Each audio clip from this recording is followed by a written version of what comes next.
Alright, so this right here is the Lenovo ThinkPad P51, which is a fairly recent ThinkPad from about 2017 to 2018, with between the 6th and 7th gen Intel processor range. And these guys, in my opinion, are one of the better current budget ThinkPads if you're smart with how, like, when you get it, how you get it, and if you crop up for good deals. This guy right here is a Xeon model of it with a Quadro M2200M, has a battery, came with 32 gigabytes of RAM in it, no SSD unfortunately, but this is possibly the cream of the crop for one of these older ThinkPads with the quad-core Xeon in it, which is, I believe, a boost clock very similar in performance to a Core i7-7700K, so a very, very capable CPU, a GPU which I believe is like almost identical in synthetic benchmarks. I think maybe slightly like 2% better and or worse, I don't remember, than the base GTX 1050 with the memory of the 1050 Ti. So this is an extremely capable laptop, especially for how cheaply you can find them. Now, one minor issue with my unit, which you may not immediately notice, you know, if you look at it, it looks fine. It looks, I mean, I think it's in fairly decent enough condition. If I, you know, the screen looks fine. If we take out our charger here, wherever it is, here we go. The 170 watt aftermarket Lenovo power cable I bought, and we jam that into the power hole. TM with a patent pending. With a think hole, whatever they want to call it. Lenovo, please hit my line. If we plug this bad boy in, we'll see that it doesn't power on. So, in today's video, I have a donor unit coming, which we're going to be using to restore this guy, get it working, and also partially upgrade it to the higher end, more expensive Xeon CPU. In today's episode of Eric's Awful Financial Decisions, we're going to be upgrading this 7-year-old ThinkPad P51.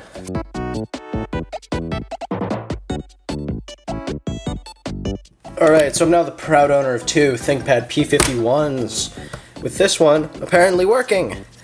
We're going to find out if it works. So, if there's a harsh cut on the intro, it's because I've been waiting like 3 days for this thing to show up. And allegedly, it has no RAM. So we're going to pull the RAM out of my entirely dead one and see if that works. To get it to maybe post, because I would love to have a happy ending with this. So we're also going to be needing this battery, which is apparently good. I would hope so, knowing it's only a couple years, knowing it's only like 6 years old. Laptop batteries should last more than 6 years. But we're gonna rip off this back cover here. I'm not gonna be like super optimistic. I plugged it in and the charging light came on, which is more than I can say about this stupid fucking thing. It's fine, I've hit 30 seconds in the video. YouTube will monetize it for themselves, which means they'll actually recommend it. We're gonna move this guy off to the side.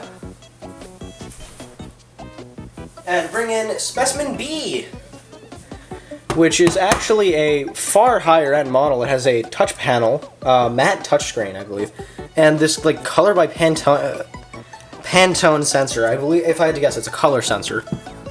No clue what the hell that's actually used for. But yeah, we're gonna pop the battery into this guy, and we're gonna pop the back cover off. Hope to see no system memory, and I would really like to see some like drive cables that I could use to drop my own 2.5-inch hard drives in this guy, because I'd really not like to have to spend the extra money on that.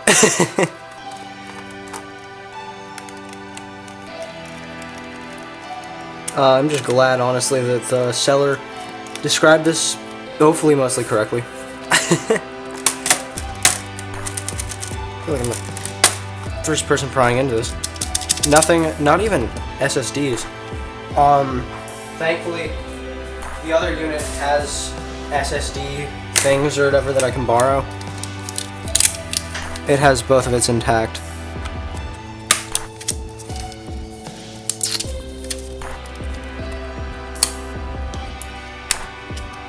$32 gigabytes of system memory. We'll snap the back cover on and see whether we get a post out of this guy.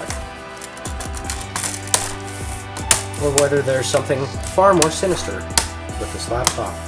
And by far more sinister, I mean, the seller said the screen was dead. I kind of hope it's not, because I don't want to have to do much work on this. But I can at least confirm that the power, or the motherboard's not dead, because it did in fact show an LED when I jammed power into it, and it did it again. So let's see. Nothing.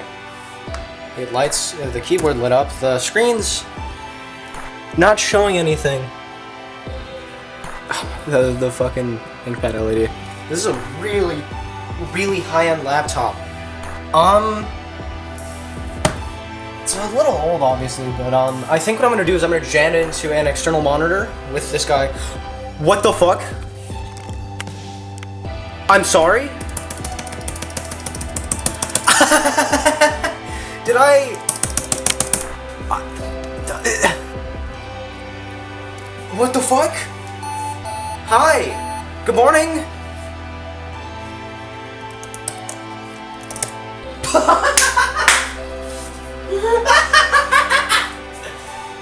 That's what I call $140 for a fully working laptop.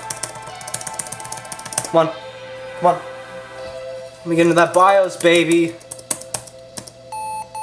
Sure. F1. That's right. E5 1535M V6. Holy shit. 48 gigabytes of RAM. So there's 16 under this hood. Why is the keyboard not working?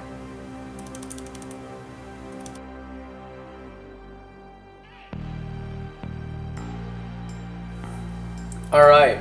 So, it's been a minute since my last recording for this, but I wish I was kidding about this so I could have more of a video.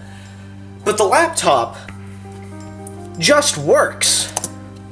No issues. The battery's working. It's fully charged. I've been using it since about last night. I have Arch Linux installed because Windows didn't work, but besides that, the only real problem with it was the keyboard, which was a very easy fix because I have my other unit. So with that, I guess, instead of doing like a big long video about like how painful it is to work on this thing and like tear it apart and repasting and everything, I'm just gonna go with this, because it quite, like, even the temperatures for the most part are fine. I don't even think it needs to be repasted. This runs cool for what it is. It's running at like 38 degrees with no repaste or anything. So I guess with that, we just gotta get into testing this guy. So I have my usual, like, well, pretty usual suite of tests. We'll get it plugged in to make sure it's running at the highest efficiency possible. But also synthetic benchmarks are pretty fucking useless. But yeah, I'm gonna plug this guy in. But I've been using this thing since like pretty much since last night for like video consumption, and it works flawless. So we're gonna hope that it's fine reading my NTFS Steam drive here.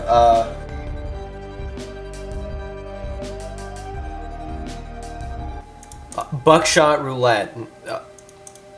This computer install local drive. You can do it. Come on. Give me a game, please. Gaming. What the? Get the fuck out of my home. You done? Buckshot Roulette, your game is ready to play. Go. Processing Vulkan shape. What? The fuck do you mean it uses? No, it does. Go, you idiot. It's a Godot game. Why the fuck would it use Vulkan? Okay. That looks like a video game. Oh yeah. Booyah. Boom shakalaka. Wow. Come on. Come on, baby. Show me three-dimensional graphics.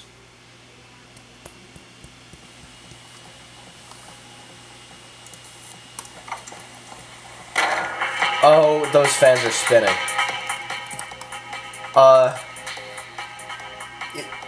This is not a benchmark for shit. This will run on my iPhone. My iPhone 7 on iOS 15 could run this.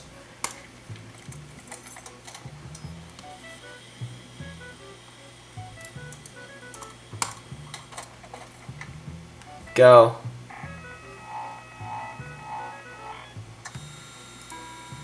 I got this. I'm the luckiest man alive. That's a very big stutter. This is not looking good. I know this is Linux and all, but like, please blow my head off. I'm trying to think what I could reasonably download. Yeah, Portal's small. I'll download Portal. Alright. We got Portal. Maybe. Let's find out. Nope, wait, come on. Yeah. New game. This is running fucking great. Yikes.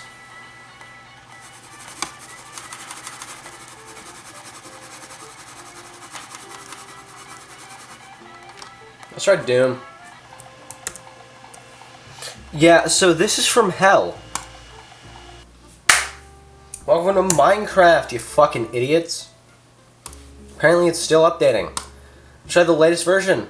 1.21 with no optimization, so this should be a fairly concise way of determining the performance of this device. Okay, so we have video game. Running native, no emulation on this guy. So Minecraft 1.20.1, I'll turn off VSync because this is only a 60 Hz panel. 8 chunks render distance, all this bullshit, whatever. We'll try logging into good old-fashioned Minecraft Hypixel. If I turn off players, getting 70 frames per second or so.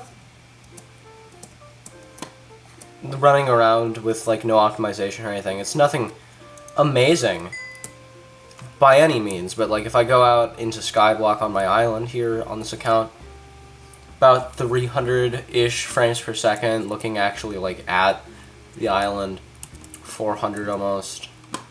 Let's try going to the hub. Drops down to about 60. With all particles on, that's not bad. Let's try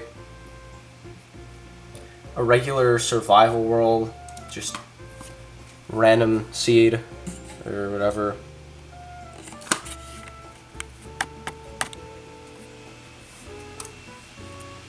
And we're getting fan spin, but also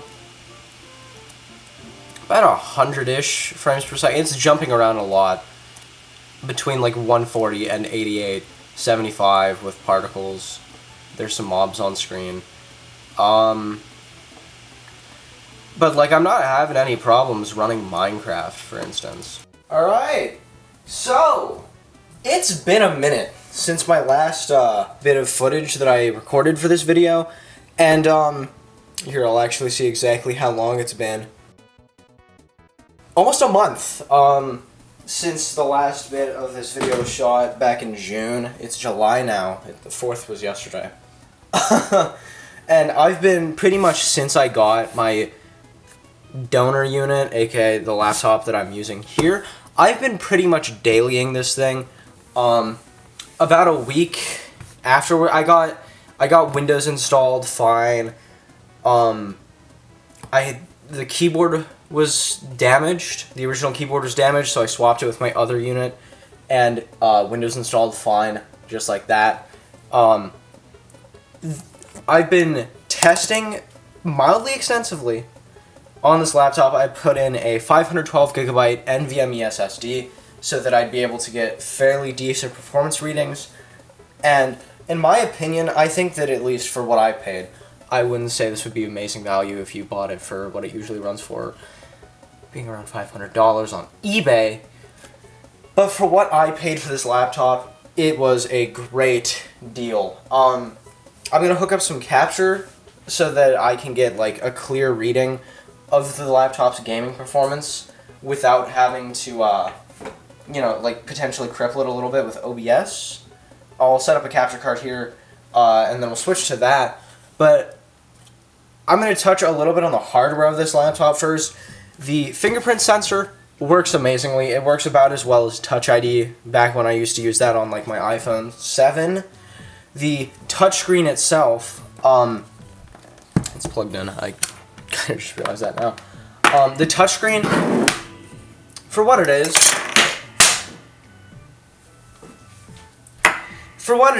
the touchscreen is fairly good. I'm not going to say it's like the best touchscreen ever. I think the best touchscreen ever is a bit of a stretch.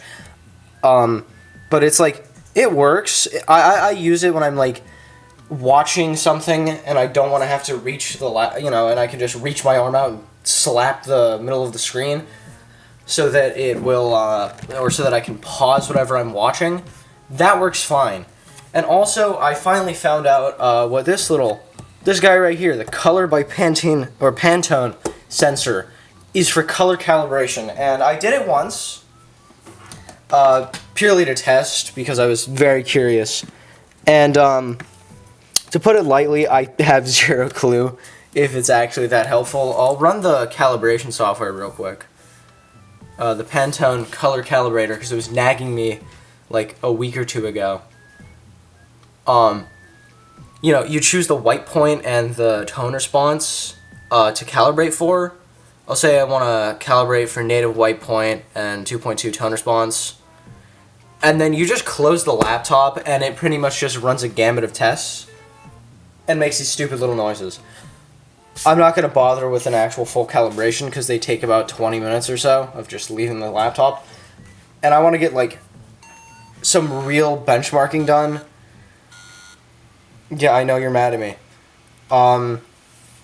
I got Steam, I got FL Studio because I'm a musician and I do a lot of, as a creative person, I tend to work with FL Studio fairly often. So I wanted to make sure that it could handle FL Studio, which is a really basic benchmark, I'll say. Because it doesn't take much to really do anything with FL Studio. You can run it on like a 4th gen Core i3 with like the worst performance known to mankind. But it works pretty much flawlessly. I know I've seen some like plugin project load time being a bit mediocre. I'll say it's not like a beautiful experience, but it works fine enough. Like I can even use the touchscreen. I know it's not visible here. You can even use the touchscreen to scan, like go through the software, and it works fine. Playback, if I turn up my sample rate.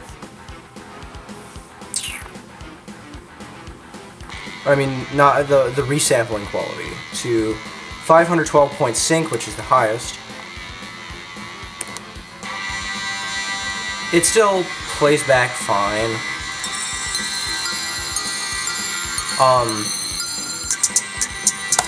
It doesn't really touch the, it doesn't tend to really touch the, actual CPU all too much, because if I had to guess, it's because this thing runs on a fairly good enough, I'd say, processor. But yeah, so at least creative applications, like for example FL Studio, work fine. I haven't tested Photoshop or Premiere Pro. I'm certain that, at least for what I do, which is working in like 1080p and doing like minor photo editing, this would be fine. But yeah, we're gonna get some gaming benchmarks. I'll get the MSI Afterburner overlay running, and I'll be back. Minecraft 1.21 with some pretty basic optimizations. let's see how it runs. We have MSI Afterburner in the corner there. So pretty much off the gate, or off the rip, we are not getting amazing CPU temps. And while the capture is definitely not a great reflection of the true performance, you can see the frame rate and frame time there. I should probably have the frame time graph, but whatever. It's barely touching the memory. It's clocked, I mean, about as expected. Or at least the GPU is barely peaking 1 GB of VRAM. 55 degrees Celsius. That CPU is fucking choking itself, which is not good. I wouldn't be surprised if it starts to throttle here any minute now. Or still pushing. The fan noise is definitely a little bit. But yeah, no, the frame rate, if I actually look over the laptop itself, because once again, I'm using a very cheap capture card that I just like got so that I'd be able to get a good performance reading without having to use screen cap. The frame rate is good. The frame rate is flawless. I have no issues with the performance of it. Right, so pretty much GTA 5, I kind of forgot to disable radio sound for the entire duration of this test. So there's a lot of copyrighted music, which I don't want to put in this video. Basically, I cranked all the settings down to just like base, normal. It looks ugly as hell. My balls look better than this game looks with base graphic settings. But pretty much I ran it like that. It's pretty much stayed at a lock smooth 60. Once again, there was a big case of the capture card sucking and making this look a lot worse than it actually is. Although this was recorded in 60, it's being downscaled to 30, so it might look better. I'm not too certain. What I will say though is that there's like some certain choppiness with the capture, for example, like screen tearing, that does not actually happen in gameplay. It would not, like if you had this laptop and you wanted to play the game on it, it would be fine. That wouldn't happen. It performed very similarly. It performed pretty much locked 60 the entire time in dense populated city area, you know, in the desert. It didn't matter. It was locked at 60. It ran like a fucking champ. So let's check the settings before I load into story mode. Graphics. I did too. Using quality preset, favorite performance. I'll fucking run with it.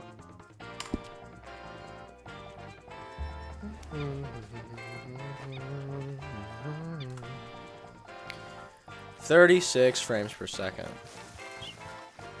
Not amazing. Honestly, probably not more than I'd expect usually.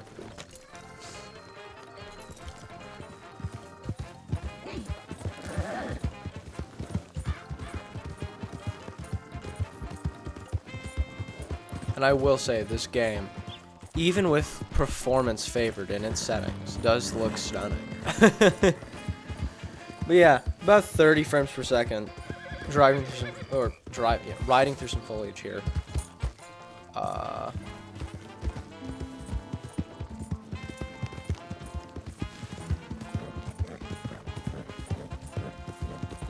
I can definitely hear it ramping up, and I can see the temps are getting cooked. Once again, it's a GPU bottleneck, most definitely. High is probably fine. As long as there's some kind of... There's no DLSS, there's no... Yeah, there's no DLSS. We'll try with high. Jesus fucking Christ, what did I do? The Hell Priest's position is apparently I'm going into the light. His guardian is somewhere in the facility ahead. Unironically, a great benchmark here. It's throwing a lot at me. The frame rates are very variable. I can look at the ground and get 80, 90. Or I can look up here and get 40. Let's see, can I go somewhere where I have to fight? Can I please just get a glory kill so I can see if it drops my frame rate? Hey. So...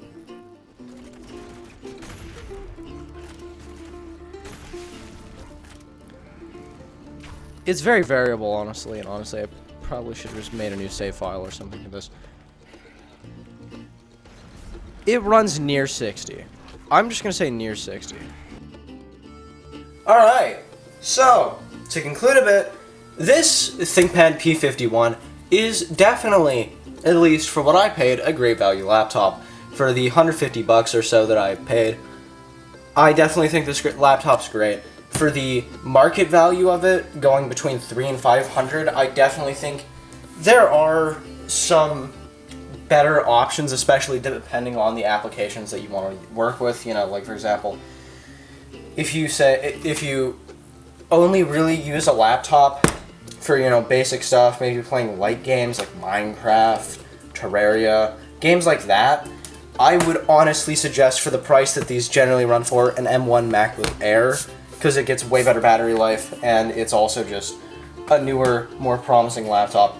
Now, if you need something like this, with a bunch of RAM, bunch of storage, you know, beefy, bunch of I/O built in, this is definitely a great value laptop, especially if you get a good deal like I did, which you can generally do by, you know, watching the eBay markets for a bit, and get yourself one of these bad boys. What I will say though is I would not recommend this to just your average coffee shop dickhead that sits there and writes God knows what, probably nothing important.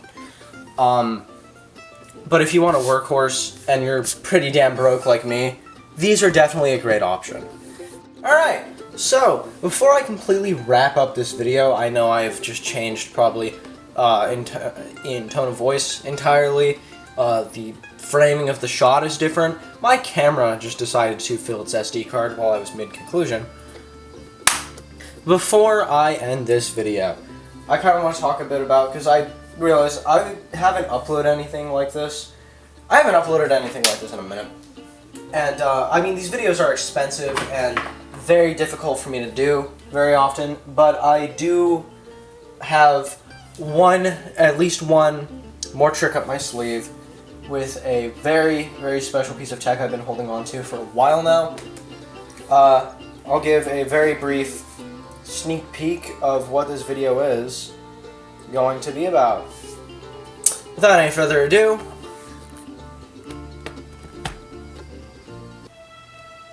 this guy right here. And in case you don't know what it is, you don't need to know what it is. All you need to know is that it is covered in confidential stickers, which means, yay, I love stickers. So yeah, that's going to be a video hopefully sometime in the relatively near future. So with that though, thank you all for tuning in to this one. Thanks for sticking with me, even though I haven't uploaded anything in, it was good, apparently, in months. And yeah, I'll see you all in the next one. Hopefully, I'll be suffering just as much as I do now.